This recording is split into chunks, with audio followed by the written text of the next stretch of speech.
Imaginez un endroit où le passé, le présent et peut-être même l'avenir se rencontrent. En plein cœur de l'Ardèche, un site exceptionnel défie le temps, la grotte Chauvet, préservant des trésors de l'histoire humaine. Mais ce que l'on sait moins, c'est que cette grotte raconte aussi une autre histoire, celle de la Terre elle-même.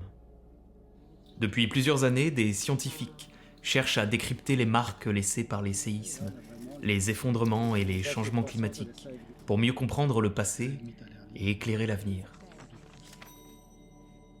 Les séismes sont causés par les mouvements des plaques terrestres. Là où deux blocs rocheux se rencontrent, les failles, la roche se déforme lentement sous contrainte. On dit que la faille se charge, jusqu'à céder brutalement. C'est le séisme. L'énergie libérée fait vibrer le sol, puis la faille se recharge à nouveau jusqu'au prochain événement.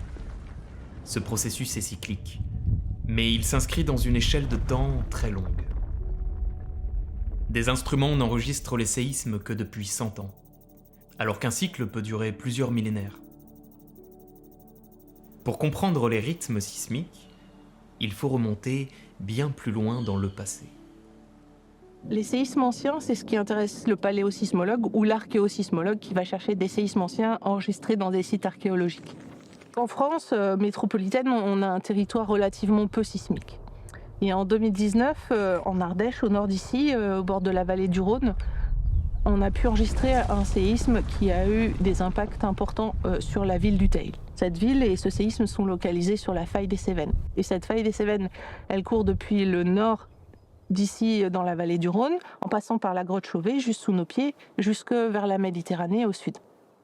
Ça nous a donc démontré que cette faille des Cévennes était capable de produire des séismes importants qui pourraient affecter notre société, et on ne les connaît pas, ces séismes anciens. Donc le travail de l'archéosismologue ou du paléosismologue, c'est d'aller chercher ces séismes anciens dans les témoignages préservés depuis 10 000, 20 000, 30 000 ans le long de la faille. C'est le cadeau que nous fait la grotte Chauvet, c'est qu'elle préserve une histoire dans une zone qui n'a pas été touchée par l'être humain depuis 40 000 ans, puisque la grotte est scellée.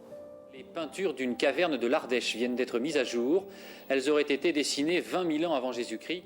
Découverte en 1994, la grotte est restée inaccessible pendant 21 000 ans, suite à l'effondrement de son porche d'entrée. Ce qui a permis de conserver intact un ensemble de dessins, gravures et ossements vieux de près de 40 000 ans.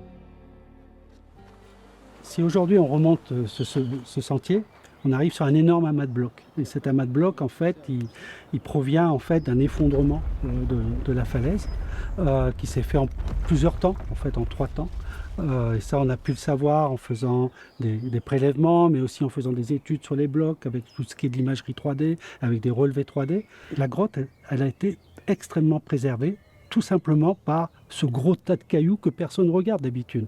Et ça, c'est notre travail de géomorphologue, de s'intéresser à ces choses-là. Que ce soit à l'entrée de la grotte ou autour d'elle, chaque recoin de falaise, chaque fissure ou stalagmite raconte les mouvements du sol, les crues passées, les éboulements oubliés et les changements du climat. Certains blocs sont ainsi étudiés de près, comme le célèbre pilier d'Abraham. Le pilier d'Abraham, qui est en partie relié à la falaise, il danse plus ou moins avec la falaise au rythme du climat. C'est-à-dire que quand le soleil le chauffe, il gonfle et il se rapproche de la falaise. Et quand il fait nuit ou qu'il fait très froid ou qu'il y a une pluie cévenole un peu soudaine qui vient frapper le bloc rocheux, il se rétrécit et il se rétracte et il s'éloigne de la falaise. Donc cette histoire de variation et de danse du pilier avec la falaise, ça nous permet de caler sa capacité à tomber ou d'essayer d'étudier sa capacité à tomber d'ici 10 000 ans. Pour comprendre les risques naturels d'aujourd'hui, il faut pouvoir lire les archives de la Terre. Et la grotte Chauvet est en cela une véritable bibliothèque naturelle, conservée dans un état exceptionnel, nous permettant de découvrir ce qui est arrivé à la Terre au cours des dernières dizaines de milliers d'années. Et tout ça, c'est grâce en fait à cet événement géologique soudain qui a fermé la grotte il y a 21 000 ans. Ça a permis un état de préservation qui est vraiment remarquable. Et c'est vrai qu'il Aujourd'hui, quand on va dans la grotte, qu'on voit des empreintes, les pistes d'ours et d'oursons, quand on voit les tracés sur les parois on a quasi l'impression qu'ils étaient là hier, quoi. Donc pour le futur, on est là devant des patrimoines qui sont remarquables, donc il faut tout faire pour les conserver. Et les travaux qu'on fait en ce moment, répondent à cette logique, quoi. Je veux dire, comprendre nous permet de préserver, comprendre nous permet de mieux conserver.